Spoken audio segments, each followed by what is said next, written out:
हाय सपने वालियों, मैं सपने वाली सुरभि आपसे अंग्रेजी हम साझे सपने में कैसे सीखते हैं उसके पहले नियम के बारे में बताने आई हूँ। पहला हमारा नियम था अंग्रेजी सीखने का, कर करके सीखेंगे। मतलब रट्टाबाजी से नहीं सीखेंगे, कॉपी पेन में बस रटे जा रहे हैं, खुद को बहुत रटवा रहे हैं, ऐसे नहीं सीखेंगे। पूरे शरीर के साथ अंग्रेजी सीखेंगे। ये नहीं करेंगे इसका मतलब हिंदी में ये है, इसका मतलब इंग्लिश में ये है, नहीं नहीं। जो वो शब्द है उसका पूरा एक्शन करके दिखा देंगे, उसका पूरा नाटक करके दिखा देंगे, ताकि पूरे शरीर के साथ जब आप कोई चीज करते हो तो विज्ञान में कहते हैं कि वो दिमाग में जल्दी याद होती है। तो इसका मतलब कैसे हुआ?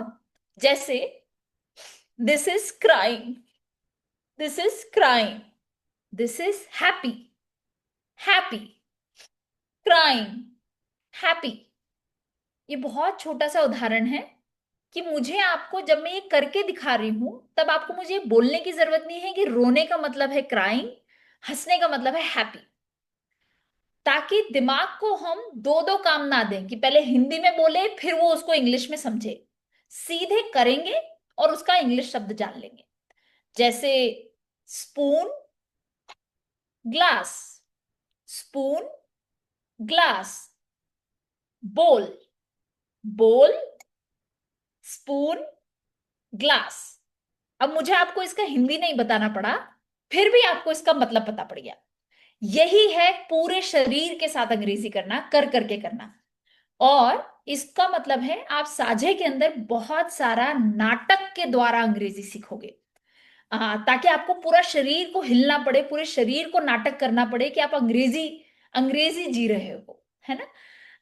ऐसे क्यों कर रहे हैं हम? क्यों बैठा के आपको सिर्फ अंग्रेजी रटवा नहीं रहे हैं? ऐसा क्यों कर रहे हैं? ऐसा इसलिए कर रहे हैं क्योंकि बिल्कुल बचपन में जब आप 1-2 साल के या 3 साल के बच्चे थे, आपको कोई भाषा नहीं आती थी, पर आपने फिर भी अपनी मातृभाषा बिना किसी कॉपी पेन के, बिना किसी टीचर के सीख ली ना।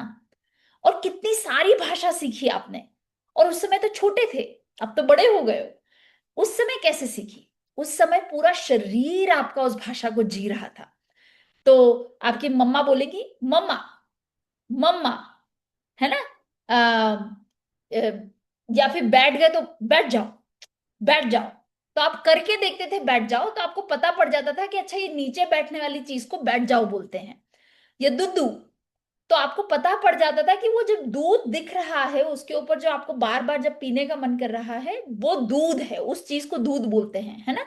उस समय तो कुछ नहीं ऐसा था ना कि अच्छा दूध का मतलब है ये।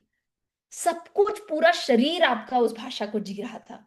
तो अंग्रेजी हम साझे में पूरा शरीर के साथ अंग्रेजी सीखेंगे। तो बहुत सारा नाटक करने के लिए तैयार हो जाइए, रोज रोज कुछ ना कुछ नाटक करना पड़ेगा। पर हाँ, कर करके अंग्रेजी सीखेंगे। All the best.